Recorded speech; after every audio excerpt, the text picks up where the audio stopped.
가지고 나귀 새끼를 타고 입성하시는 예수님을 찬양하라 라는 제목으로 우리 말씀을 살펴보도록 하겠습니다. 우리가 읽으신 대로 본문에서는 우리 예수님께서 예루살렘 성에 이번이 예루살렘에 올라가신 지가 3번째 되는 것인데 이번은 전과는 다른 것이요.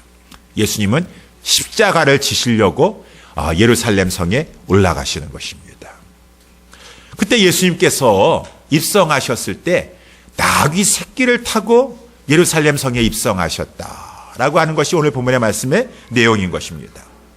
저는 이 말씀을 이렇게 처음에 읽고 우리 예수님도 왜 하필이면 나귀 새끼던가? 우리 예수님 하실 수만 있으시면 좀 멋있는 백마 타고 예루살렘 성에 올라가셨으면 얼마나 좋을까? 지금 많은 사람들이 이 유대인의 최고의 명절인 유월절을 맞이해서 지금 예루살렘 성에 온 사람들이 다 예수님 올라오는 것을 바라볼 수 있는데 예수님이 나귀 새끼 타고 간다고 한다 그러면은 많은 사람들이 예수님 보고서는 얼마나 비웃고 조롱할 것인가. 예수님 할 수만 있으면은 그 백마와 같은 멋있는 말 타고 가시든가 아니면은 말이 안 된다고 한다 그러면은 나귀라도 타고 가셔야지. 어떻게 나귀 새끼를 타고 입성하셨는가? 라고 인간적인 생각을 이렇게 하게 될 텐데 오늘 본문의 말씀에서 예수님이 나귀 새끼를 타고 예루살렘 성에 입성하신 것에는 큰 의미가 있다라고 하는 것을 말씀하신다라고 하는 것입니다. 무슨 의미가 있으신가요? 오늘 본문의 말씀을 통해서 예수님은 왜 나귀를 타고 입성하셨는가?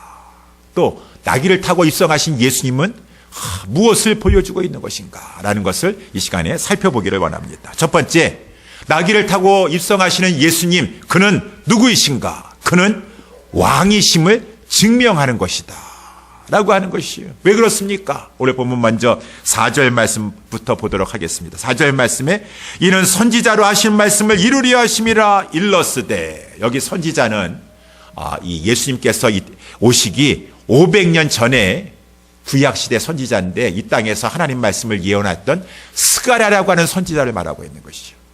스가랴 선지자가 장차 있어질 일을 하나님의 말씀을 받아서 예언하게 되었는데 특별히 스가랴서 9장 9절에 이 말씀을 하셨으니 5절 말씀이 그것인 것입니다. 시온 딸에게 이르기를 내 왕이 내게 임하노니 그는 겸손하여 나귀 곧 멍에 매는 짐승의 새끼를 탔도다 하라 하였느니라 라고 하신 것을 이 스가랴서 9장 9절에서는 예언해 주고 있어요. 더 정확하게 말하면 시온에 따라 크게 기뻐할지어다 예루살렘에 따라 즐거이 부를지어다 보라 내 왕이 내게 임하나니 그는 공의로우며 구원을 베풀며 겸손하여서 나귀를 타나니 나귀의 작은 것 나귀 새끼니라. 여기 시온에 따라 라고 하는 것은 예루살렘 사람들을 말해주고 있어요. 예루살렘 백성들아, 하나님의 백성들아, 앞으로 올 너희의 왕이 있을 것이다. 그 왕은 나귀 새끼를 타고 여기 나귀 곧 멍에 매는 짐승의 새끼를 타고 내 성에 임할 것이다 라고 하는 것이 스가랴서 9장 9절에 예언되어 있다라고 하는 것입니다. 여러분, 이 상황이 스가랴서 9장 9절에 스가랴서의 상황은 뭐냐면은 이스라엘 백성들이 나라가 멸망했어요. 나라가 멸망했습니다. 그래서 나라 잃은 슬픔 가운데 포로되어 가기도 하고 흩어지기도 하고 얼마나 고생을 하였습니까? 비참합니다. 여러분, 정말 목자 없는 양들이 비참하잖아요. 목자가 케어해줘야 되는데, 돌봐줘야 되는데, 목자가 먹여주고 목자가 그 야생 짐승이 오면은 막대기를 가지고 쫓아내주고 해야 되는데 목자 없는 양들이 얼마나 비참해요. 뿔뿔이 흩어져가지고 돌봄을 받지 못하고. 그 왕 없는 왕이 없다라는 것은 나라가 없다라는 것이죠. 왕 없는 나라 없는 백성이 얼마나 불쌍한 존재들입니까? 옛날에 월남이 망해가지고 그냥 그 살 수가 없으니까 보트 피플이 그냥 그 제3국에 들어가려고 하는데 막 이 어느 나라도 반겨주지 않은 것 가운데 바다 가운데 막 수장되고 바다 가운데 죽고 얼마나 비참합니까? 이스라엘 백성들이 너무 고통스러운 시간을 가졌어요. 너무 비참한 생활을 하였습니다. 왜 그렇습니까? 왜 하나님의 백성이라고 하는 그 시온 백성들이 왜 이렇게 고통 가운데 이 나라가 멸망하여서 비참한 생활을 하였습니까? 죄 때문에 그렇다라고 하는 것이에요. 죄 때문에. 그 조상들이 죄를 지었어요. 우리가 잘 알다시피 하나님께서 이스라엘 백성들에게 얼마나 많이 말씀하셨습니까? 종들을 보내, 선지자를 보내셔서 우상 숭배죄서부터 시작하여서 하나님의 백성으로서 하지 말아야 될 일을 하고 있고 해야 될 일을 하지 아니하고 있으니 부지런히 하나님은 선지자들을 보내셔서 경고의 말씀을 주었습니다. 책망의 말씀을 주었습니다. 회개하고 돌아오라고 했는데 하나님의 백성들은 말씀을 듣지 아니했어요. 하나님은 오래 참으시지만 공의의 하나님이세요. 우리 하나님께서는 마침내 그 백성을 징계하셨습니다.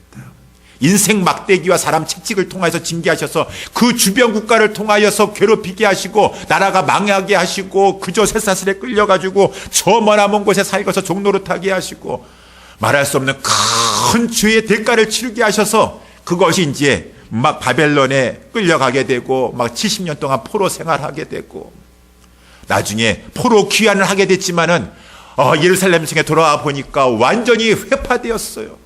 비참하기 그지없어. 과거의 영광은 다 사라져버리고 완전히 이 성은 회파된 곳이에요. 그러는 것 가운데 이 백성들은 막 하나님 앞에 고통합니다.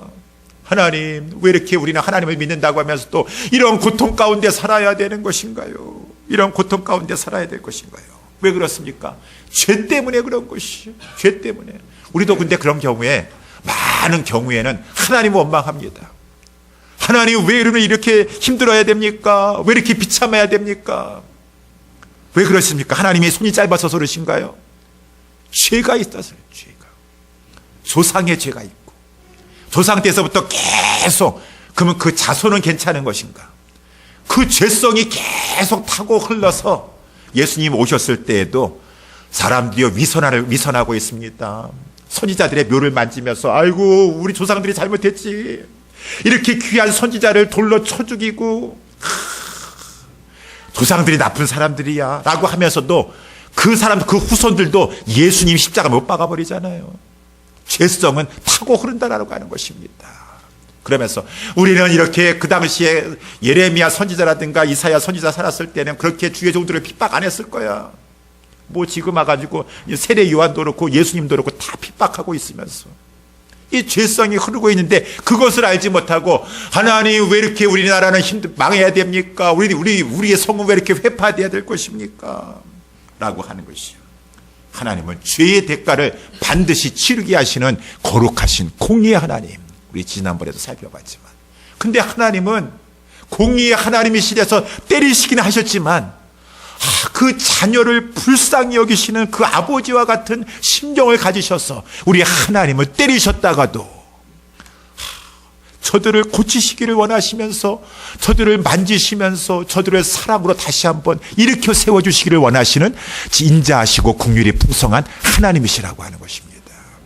그래서 하나님께서는 이제 마침내 때가 되매 그 백성들을 하나님의 백성들을 죄 가운데 구원해 주심으로 말미암아 저들에게 참 기쁨을 주시기 위해서 왕을 보내주시는 것이요. 그래서 이 스가랴서 9장 9절에 스가랴 선지자가 그것을 예언하는 것입니다. 너희들이 그렇게 말할 수 없는 큰 비참함과 고통 가운데 있지만 때가 되면 하나님께서는 너희를 위하여서 왕을 보내주실 것이다. 내 왕이 있을 것이다. 나라가 없고 왕이 없는 민족에게 오늘 본문에도 보니까 4절 5절 말씀에 내 왕이 내게 임할 것이니라. 목자가 없는 그러한 양떼들에게 너희의 목자가 임할 것이니 찾아올 것이니라.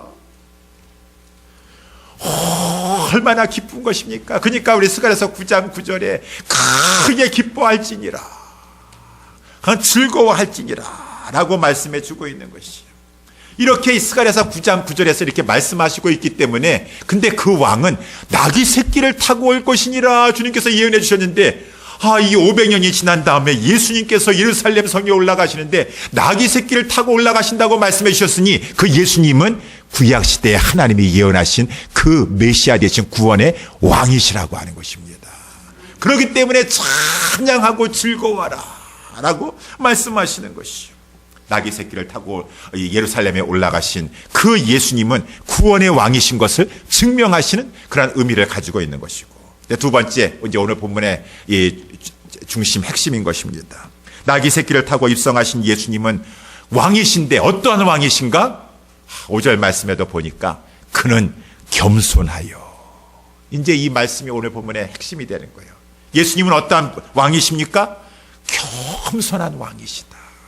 겸손하여서 낙이 곧 낙이 멍에를 매는 그 낙이 새끼를 탔도다 라고 말하고 있습니다. 야, 왕이 체신이 있지 위엄이 있지 어찌 낙이 새끼를 탈 수가 있겠는가? 그것도 멍에를 한 번도 메어보지 못한, 사람을 태워보지도 못한 그 새끼 타가지고 그냥 낙이 새끼가 그냥 띠뚱띠뚱거리고 막 그냥 그러면 어떻게 하려고 그 사람들 앞에서 망신당하고 창피하고. 그런데 예수님은 그것을 개의치 아니하시고 하나님이 예언하신 대로 낙이 새끼를 타신 겸손하신 그런 왕이셨다라고 하는 것을 그런 말씀하고 있습니다. 여러분, 겸손이라는 것이 무슨 말씀인가요? 겸손이라고 하는 뜻이 무엇인가요? 겸손. 제가 자주 말씀드리지만 전에 어떤 분이 그런 말씀하시더라고요. 한국에서 어마어마한 큰 평수에 99평짜리 그런 아파트에 사시는 분이 계셨대요. 그래가지고 그분이 목사님을 이렇게 집에 신방 요청하셨답니다. 그래가지고 목사님이 한국에서는 아파트에 살면은 넓은 평수에 살면은 잘 사는 거잖아요. 그래서 큰 아파트에 가가지고 초인종을 누르니까 그분이 너무 겸손하셔가지고 문을 여시면서 누추한 저희 집에 오셔서 목사님 죄송합니다. 아니 99평짜리 아파트에 들어가는데 누추한 저희 집에 오셨다 그랬어요. 그분 참 겸손한 분이다. 그래서 들어갔는데 목사님하고 사모님이 너무 놀래가지고 그냥 그 자리에서 그냥 나자빠질 뻔했대요. 왜? 그렇게 음식을 많이 차리셨대요. 어떤 그 목사님이 하신 말씀인데, 그런데도 불구하고 그분 너무 겸손하셔가지고 목사님 차린 것이 없지만 맛있게 드시기 바랍니다. 우리는 그것을 가지고 겸손하다고 말을 하고 있어요. 여러분, 그런 것이 겸손한 것입니까? 세상에서는 그런 것을 가지고 그분은 겸손하셔. 그렇게 잘 살면서도 티를 안 내고 누추한 곳에 산다고 하고 그런 것을 겸손한 것이라고 하는데, 겸손에 대한 바른 정의가 무엇입니까? 겸손하면은 우리 하나님께서 말씀하시기를 빌립보서 2장에서 말씀해 주고 있잖아요. 교회 안에서 성도들이 예수님이 있다고 해서 겸손하지 못하니까 교회가 항상 시끄러운 것이에요. 다툼이 있다 그 말입니다. 그리고 자꾸 성도들이 이 겸손하지 못하고 교만한 마음과 높아진 마음이고 허세를 부리고 허영에 빠지니까 우리 빌립보서에 여러분 아무 일에든지 다툼이나 허영으로 좀 하지 마세요. 겸손하셔야 됩니다. 그래서 뭐라고 합니까? 오직 겸손한 마음으로, 다툼이나 허영으로 하지 말고 오직 겸손한 마음으로. 겸손이 무엇입니까? 두 가지 하나님 말씀하셨죠. 첫 번째, 자기 잘났다고 생각하지 말고 각각 자기보다 남을 낮게 여기고 제가 실력으로 봐도 제가 훨씬 위인데 어떻게 제가 남을 낮게 여길 수가 있겠습니까? 영적으로 생각해 보세요. 다른 사람 티 바라보지 말고 내 안에 있는 나의 마음속에 있는 걸 나만이 알고 있으니 자꾸 다른 사람에게 초점 맞추지 말고 나 자신을 맞춰보면은 나 죄인 중에 괴수입니다. 내 생각하는 거, 내 마음속으로 품는 거 하나님 앞에서 아직까지도 멀었습니다. 오라 내가 죄인이구나.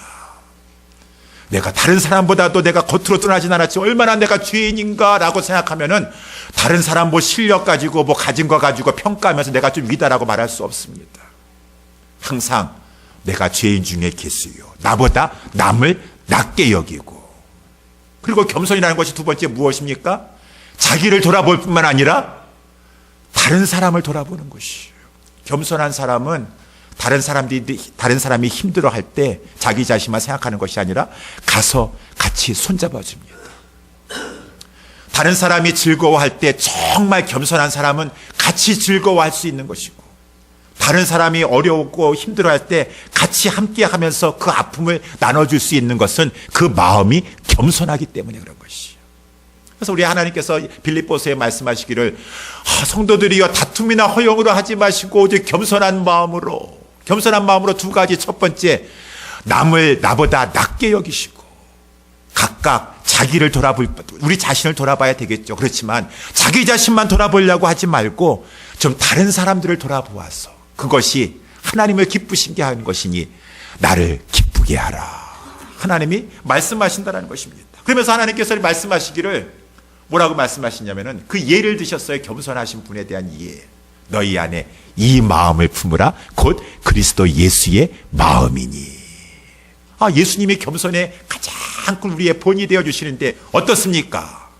그는 근본 하나님의 본체시나 하나님과 동등됨을 취할 것으로 여기지 아니하시고 자기를 비워 종의 형체를 가졌다라고 쭉 말씀해 주고 있지 않습니까? 여러분, 성부 하나님이 계시고 성자 하나님이 계시고 성령 하나님이 계셔서 삼위가 계시다라고 하는데 이 성부 하나님, 성자 하나님, 성령 하나님은 동등하시다라는 것입니다. 근데 어떤 분들은 그렇게 말씀 안 합니다. 그런 게 어디 있습니까? 성부 하나님이 위고 성자 하나님이 그 밑이시죠. 어떻게 성부와 성자가 동등하실 수가 있으십니까? 빌립보서 2장 6절에 말씀해 주고 있잖아요. 성부 하나님과 성령 하나님은 동등하시는데 그 권위와 능력과 영광 그 모든 것이 동등하시는데 성자 하나님은 성부 하나님과 동등됨을 취할 것으로 여기지 아니하시고 겸손하셔서 원래는 동등하신데 겸손하셔서 자기를 비워 종의 형체를 가지셨도다.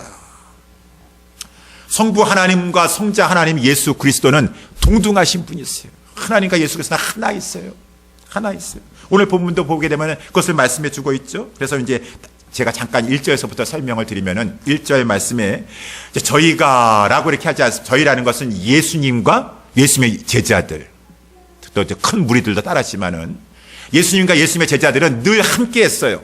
그래서 저 갈릴리에서부터 지금 예루살렘에 오는 데에도 항상 공동체 생활, 같이 하는 생활 서로 잘 알고 있습니다. 너무너무 잘 알고 있어요. 왜? 24시간 같이 하고 있으니까. 그런데 저희가 이제 예루살렘에 가까이 왔어요. 예루살렘 앞에는 감람산이 있습니다. 거기에 벳박이라고 하는 마을이 있는데 예수님께서 여기 오셔가지고 이상한 말씀을 하시는 것이에요. 예수님의 두 제자를 이 맞은편 마을로 보내시면서 2절 말씀에 보니까 얘들아 너희는 맞은편 마을로 가라. 그러면은 곧 나귀와 나귀 새끼가 매인 것을 보게 될 것인데 그것을 풀어서 내게로 끌고 오도록 하라 라고 이렇게 말했습니다. 그래가지고 오늘 본문에 보니까 6절 말씀에 제자들이 3절 말씀 먼저 보도록 죄송합니다. 3절 말씀 먼저 보도록 하겠습니다. 예수님께서 하신 말씀이 만일 누가 무슨 말을 하거든 주가 쓰시겠다 하라. 그래 하면은 즉시 보낼 것이니라 라고 했어요. 그래서 두 명의 제자들이 예수님 말씀 듣고 나서 아니 이게 무슨 말이야. 예수님이 우리와 함께 항상 함께 하셨는데 언제 나귀와 나귀 새끼 사놓으셨나? 언제 건너편 마을 갔다 오셨나? 그럴 리가 없으신데 그 당시에는 전화도 없어요. 뭐 인터넷으로 예약하는 것도 없습니다. 아니 근데 어떻게 자기 나귀와 나귀 새끼가 있다라고 이렇게 곧 데려오라고 하나? 라고 하는데 의심도 있었겠지만은 두 제자는 맞은편 마을로 가게 되었습니다. 그래서 오늘 본문의 말씀에 6절에 보니까 이 제자들이 가가지고 정말 보니까 거기 길에 나귀와 나귀 새끼가 있는 것이에요. 그래서 그것을 풀었습니다. 풀었더니만은 거기 있는 아마 주인인가요? 사람들이 막 그러는 것이에요. 당신들이 뭔데 나귀 새끼를 푸는 것입니까?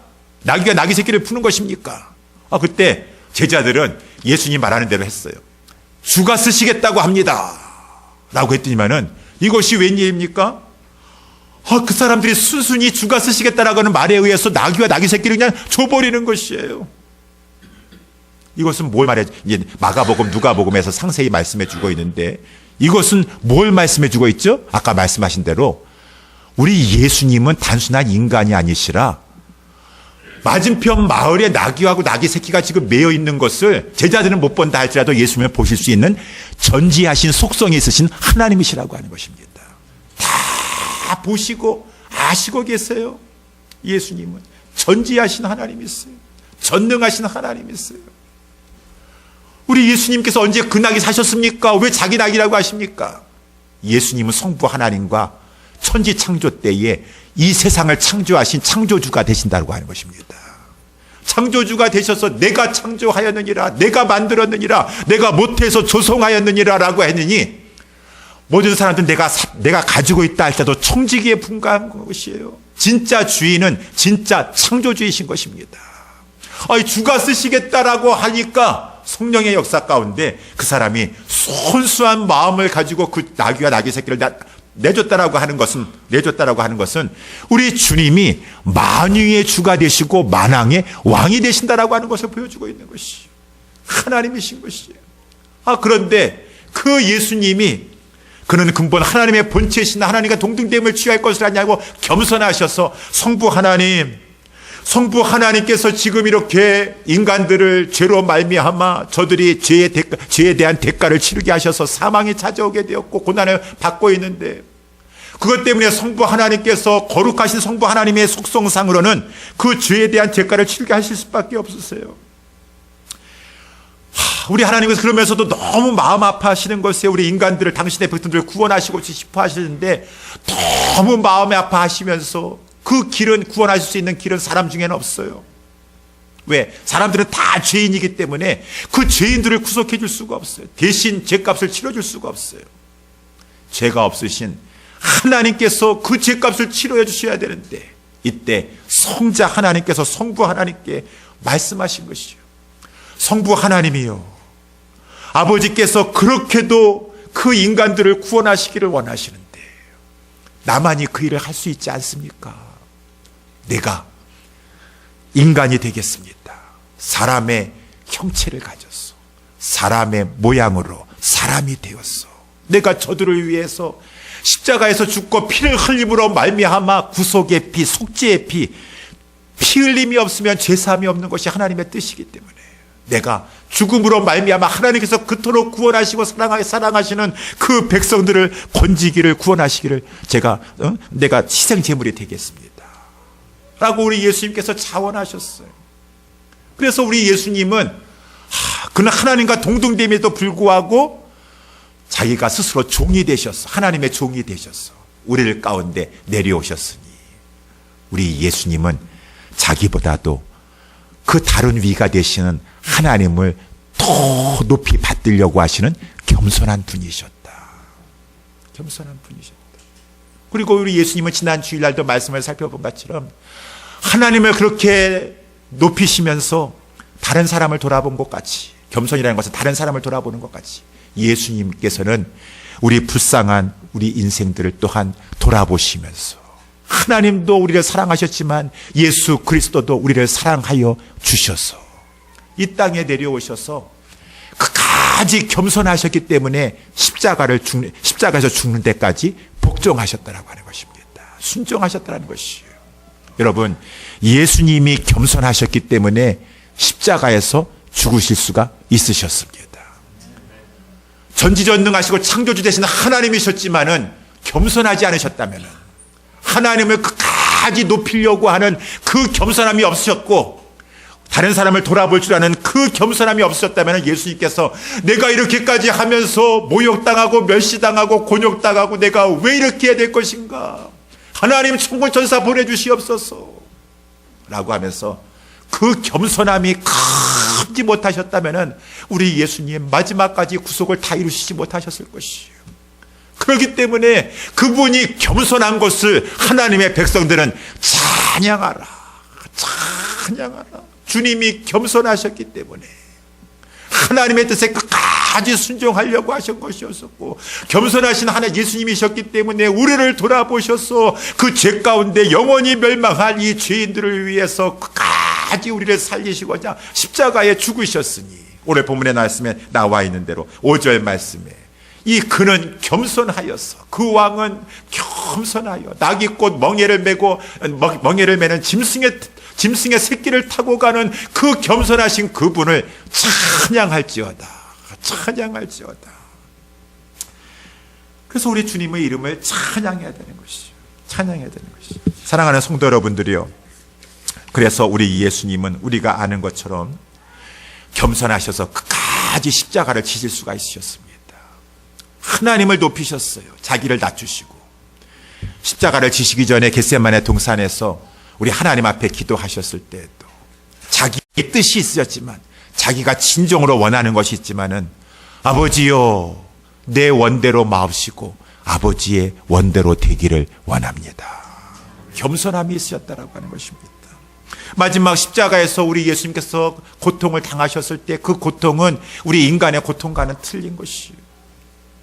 엘리 엘리 라마 사박단이라고 외칠 정도로 우리 예수님은 고통스러우셨습니다. 왜? 온 인류가 짊어져야 될 그 죄와 죄의 형벌을 우리 예수님께서 대신 담당하셨어요. 예수님께서 너무나 고통 가운데 엘리 엘리 라마 사박단이라고 하면서 외칠 수밖에 없었지만 그래도 우리 예수님께서는 그 고통 가운데 십자가 자리 떠나지 않으셨어요. 그 십자가 자리에 벗어나기만 하시면 되는 것인데 저주의 잔을 그냥 마지막 순간이라도 주님께서 거부하시면 되시는 것인데 끝까지 그 잔을 우리 그 자리를 지키셨던 것은 그 하나님의 진노의 잔을 받으셨던 것은 그분은 겸손하셨어. 마지막 순간까지라도 나는 하나님의 뜻을 받들어야 된다. 하나님의 위대하심을 나는 받들어야 된다. 마지막 순간까지 내 백성을 저에서 구원해야 된다 라고 하는 겸손함이 있었기 때문이라는 것입니다. 여러분, 그렇기 때문에 우리는 그분을 찬양해야 될 것이고, 그래서 우리 주님은 겸손한 구원의 왕이시오. 두 번째는 겸손하신 왕이시오. 마지막 세 번째는 승리하신 왕이시다. 겸손했기 때문에 승리하셨어요. 예수님께서 겸손하셨기 때문에 승리하셨어요.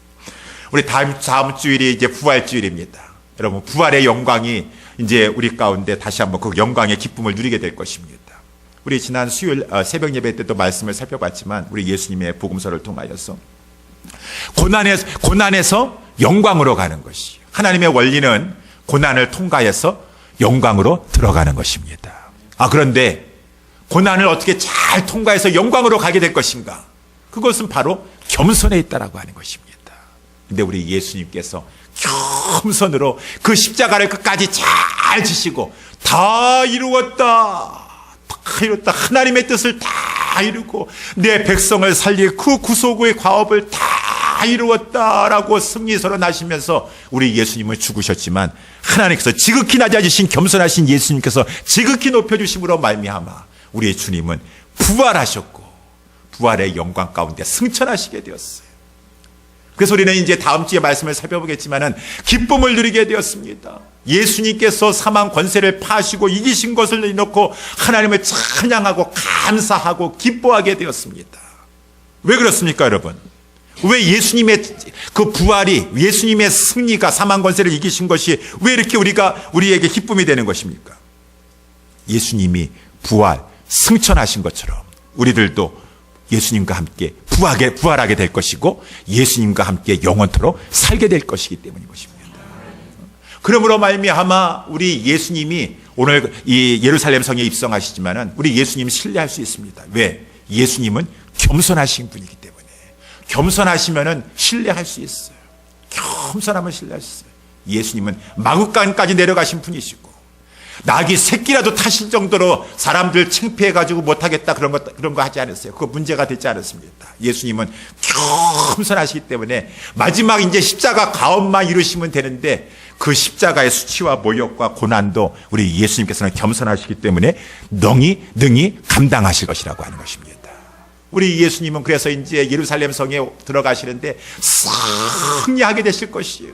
그래서 우리 예루살렘 입성을 가지고 승리의 입성이라고 합니다. The triumphal entry라고 말하고 있습니다. 승리의 입성이다라고 했습니다. 오늘 본문의 말씀에 이제 보니까 사람들이 예수님이 이제 예루살렘 성에 입성할 때 막 환영하면서 찬양하였습니다. 6절 말씀 보게 되면은 제자들이 이렇게 해가지고 예수의 명하신 대로 하여서 나귀와 7절 말씀에 나귀 새끼를 끌고 왔습니다. 자기들의 겉옷을 그 위에 얹었습니다. 예수님을 이제 이렇게 왕으로 이렇게 뭐 아주 조촐하고 초라하지만은 왕으로 모시는 것 같은 신임을 냈어요. 예수님께서는 이제는 그 내가 왕이다, 겸손한 왕이다, 승리의 왕이다라고 하는 것을 보여주시기 위해서 그 위에 타셨습니다. 이 8절 말씀에 보니까 무리들이 막 겉옷을 길에다 폈습니다. 승전하고 돌아와서 개선하는 그러한 장군과 왕을 그렇게 환영하는 것처럼 자기들의 존경하는 뜻으로 막 겉옷을 폈습니다. 다른 이들은 나뭇가지를 베었다고 하는데 요한복음에 보니까 그 나뭇가지는 종려나뭇가지였었다, 팜추리였었다라고 했습니다. 막 환영하는 것입니다. 환영하면서 저들이 제가 오늘 예배 때 임내 말씀으로 낭독하였던 시편 118편의 말씀을 저들은 근거하여서 찬양하게 되었어요. 그래서 9절 말씀에 나와 있죠. 앞에서 가고 뒤에서 따르는 무리가 소리질러 가로되 호산나 다윗의 자손이여 찬송하리로다 주의 이름으로 오시는 이여 가장 높은 곳에서 호산나 하더라 라고 했습니다. 호산나라고 하는 말이 무엇입니까? 호산나, 지금 우리를 구원하소서. Save us now. 지금 우리는 고달픕니다. 지금 로마의 압제 가운데 있습니다. 당신은 하나님의 보내신 그러한 왕이십니까? 메시아입니까? 우리를 로마의 그런 압제에서 구원하여 주시옵소서. Save us now 라고 하면서 저들은 호산나 했습니다. 다윗의 자손이요, 하나님께서 다윗의 후손을 통해서 메시아를 보내신다고 하셨는데 당신이 그분 아니십니까? 주의 이름으로 오시는 이요, 주 하나님께서 당신을 보내셨습니다. 가장 높은 곳에서 찬양을 받기에 합당하십니다. 호산나, 우리를 구원하시옵소서. 하나님을 찬양합니다 라고 이렇게 외치게 되었다라고 하는 것입니다. 근데 저들은 아까도 말씀한 것처럼 진정한 저들이 가장 원했던 것은 로마의 압제로부터 나라가 해방되고 더 이상 이렇게 압제당하지 아니하고 마음껏 자유를 누리면서 자기 나라를 세워가면서 국민으로 살고 싶었던 것이었어요. 그것이 죄에서 구원받는 것보다 더 복된 것입니까? 그렇죠. 현실이 중요하죠. 현실. 죄에서 구원받는 거는 모르겠습니다. 왜 현실에 고통이 있나요? 아까 말씀한 것처럼 죄 때문에 그런 것이. 내가 지금 이렇게 나라도 망하고 왕이 없고 왜 그렇습니까? 조상들이 잘못한 것이. 그렇게 하나님의 말씀을 어기고 불순종하였고 고집이 셌던 조상 때문에 그렇다는 것이. 우리들도 마찬가지입니다.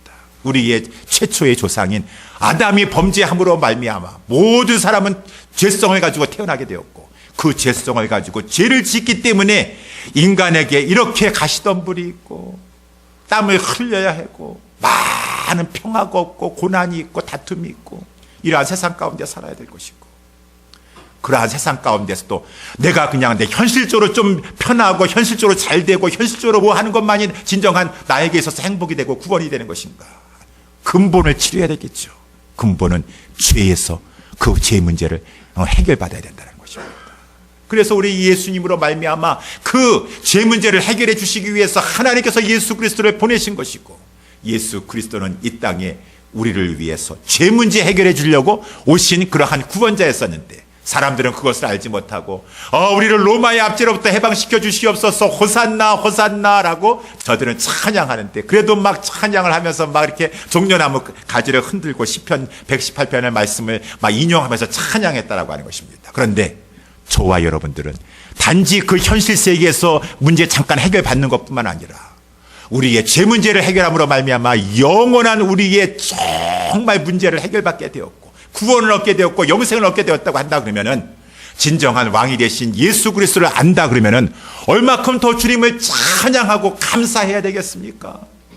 하나님을 찬양해서 호산나, 호산나는 Save us now, 지금 우리를 구원하소서라고 하는, 나중에는 이 말씀은 이제 하나님을 찬양하라, 찬미하라라고 하는 말씀이에요. 구속의 은혜를 입은 성도들이요, 호산나 하면서 하나님을 찬양해야 되지 않겠습니까? 하나님이 약속하신 대로 그 다윗의 후손으로 오셔서 주님의 이름으로 오셔서 우리를 위해서 속죄의 죄를 담당하시고, 그러므로 말미암아 우리에게 구원의 영생을 허락하여 주셨으니 우리는 최선을 다하여서 하나님 앞에 찬미의 제사를 올려드려야 할 것입니다. 사람들은 그것을 알지 못하고 있어요. 그래서 오늘 본문에도 10절에 보니까 예수께서 이제 예루살렘에 들어가시니까 온 성이 소동하였습니다. 이는 도대체 누구니요? 예수가 누구니요? 라고 이렇게 물어봤습니다. 무리들이 대답하는 것입니다. 갈릴리 나사렛에서 나온 선지자 예수라. 사람의 하나 정도로 생각하고 있어요. 그분이 하나님이신 줄 알지 못하고 있습니다. 선지자 예수 정도로만 알고 있어요. 지금도 몰몬교라든가 다른 종교들은 그 예수 그리스도께서 하나님이신 줄 알지 못하고 선지자 중에 예수다, 4대 성인군자 중에 하나다 정도로만 알고 있습니다. 하나님이십니다. 하나님의 아들이십니다. 우리를 위해서 이 땅에 내려오셨고 그 겸손함을 가지고 십자가를 지시려고 예루살렘 성에 나귀 새끼를 타시고 입성하셨습니다. 우리는 이 사실을 알고 있지 않습니까? 알고 있다면 찬양하셔야지. 감사 찬양하셔야지. 알고 있다면 아직까지도 이 예수님이 누구신 줄 알지 못하고 이는 도대체 누구뇨? 라고 모르는 많은 사람들이 있으면 우리는 그들에게 예수 그리스도께서 진정한 왕이 되신다. 구원자가 되신다. 알려줘야 될 것입니다. 선포해야 될 것입니다. 이렇게 고난주간을 통과하시면서 부활주간을 맞이하시면서 우리 주님 앞에 또 이 주님을 보내주신 하나님 앞에 감사하시고 이 구원의 기쁜 소식을 증거하는 저와 여러분 다 되시기를 주님의 이름으로 축원합니다. 기도하겠습니다. 하나님 아버지 감사합니다.